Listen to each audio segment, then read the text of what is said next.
नमस्कार दर्शकों। वैसे तो हिंदू धर्म में हर एक दिन त्योहार की तरह होता है, परंतु कुछ ऐसे त्योहार हैं जिनका हिंदू धर्म में बड़ा महत्व है।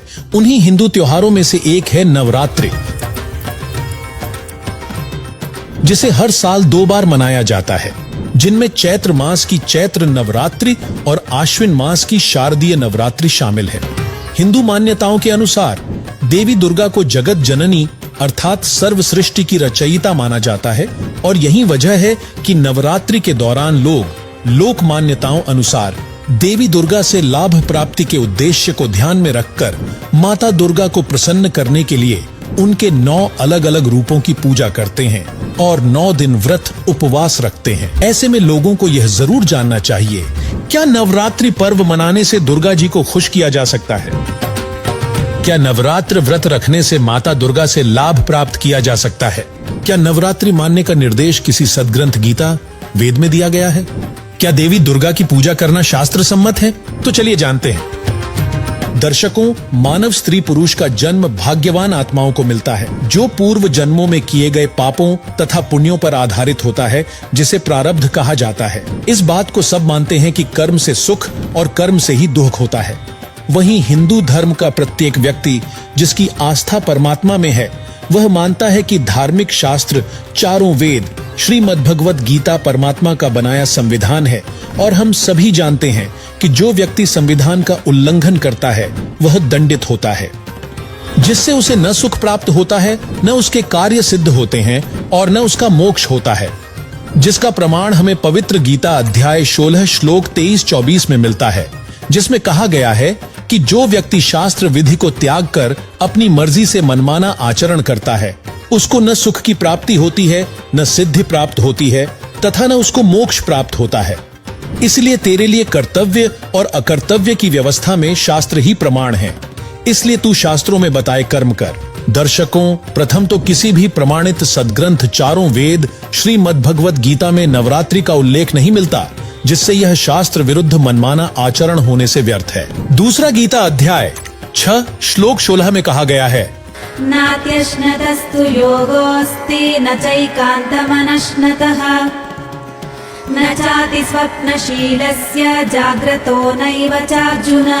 अर्थात यह योग अर्थात भक्ति नहीं अत्यधिक खाने वाले की और न बिल्कुल न खाने वाले अर्थात व्रत रखने वाले की तथा न ही बहुत शयन करने वाले की तथा न ही हठ करके अधिक जागने वाले की सिद्ध होती है, जिससे स्पष्ट है कि व्रत उपवास के लिए चारों वेदों के संक्षिप्त रूप गीता में मना किया गया है, जिसका मतलब है कि नवरात्र व्रत रखने से कोई लाभ नहीं हो सकता। वहीं संक्षिप्त श्रीमद् देवी भागवत यानी देवी पुराण के 7वें स्कंध अध्याय 36 पृष्ठ 562-563 पर श्री देवी जी ने राजा हिमालय को उपदेश देते हुए कहा है, इससे स्पष्ट है कि माता दुर्गा जी अपनी पूजा करने के लिए भी मना कर रही हैं और हिंदू धर्म में देखा देखी मनमाने ढंग से माता दुर्गा की पूजा की जा रही है, जो कि माता दुर्गा के भी आदेश की अवहेलना है। और इससे आप स्वयं विचार कीजिए, क्या दुर्गा जी के आदेश की अवहेलना करने से माता दुर्गा प्रसन्न हो सकती है और क्या इससे लाभ मिल सकता है? जिसका सीधा जवाब है नहीं।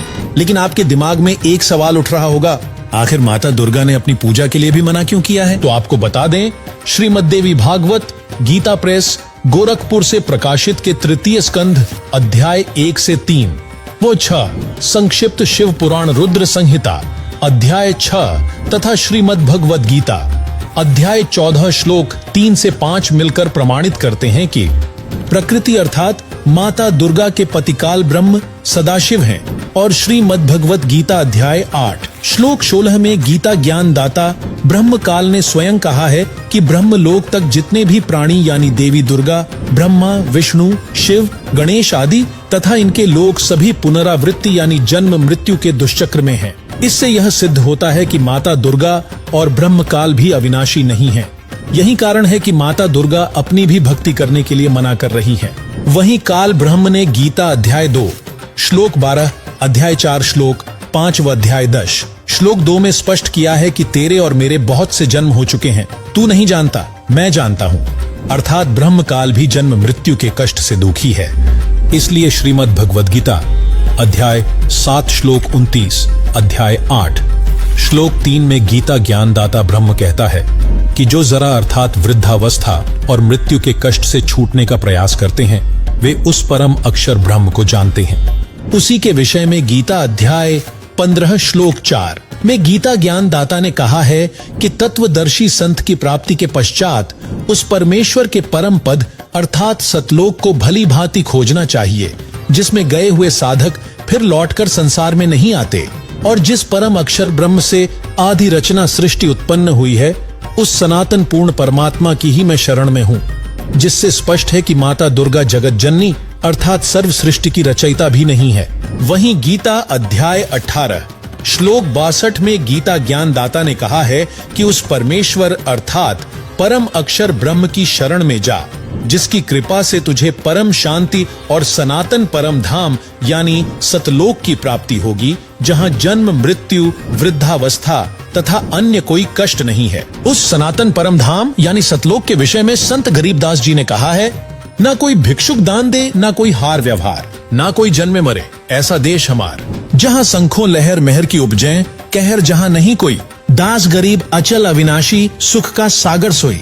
वहीं गीता ज्ञान दाता ब्रह्म ने उस परम अक्षर ब्रह्म यानी पूर्ण ब्रह्म की भक्ति के सांकेतिक मंत्रों के विषय में गीता अध्याय 17 श्लोक 23 में कहा है, ओम तत्सदिति निर्देशो ब्रह्मणस्त्रिविधः स्मृतः ब्राह्मणास्तेन वेदाश्च यज्ञाश्च विहिताः पुरा। भावार्थ है कि सच्चिदानंद घन ब्रह्म के स्मरण का ओम तत्व सत 3 मंत्र का जाप है, जो 3 प्रकार से किया जाता है। सृष्टि की आदि में ब्राह्मण यानी भक्तजन इसी ज्ञान के अनुसार यज्ञ आदि अनुष्ठान किया करते। दर्शकों, इन सांकेतिक मंत्रों को केवल तत्वदर्शी संत ही बता सकता है, क्योंकि गीता अध्याय 4 श्लोक 34 में तत्व ज्ञान की प्राप्ति के लिए तत्वदर्शी संत की शरण में जाने के लिए कहा गया है, और गीता अध्याय 15 श्लोक 1 में उस तत्वदर्शी संत की पहचान बताई गई है कि ऊपर को मूल यानी जड़ वाला, नीचे को तीनों गुण रूपी शाखा वाला उल्टा लटका हुआ संसार रूपी पीपल का वृक्ष जानो। इस संसार रूपी वृक्ष के पत्ते आदि छंद हैं अर्थात भाग हैं। जो इस संसार रूपी वृक्ष के सर्व भागों को तत्व से जानता है वह वेद के तात्पर्य को जानने वाला है, अर्थात वह तत्वदर्शी संत है।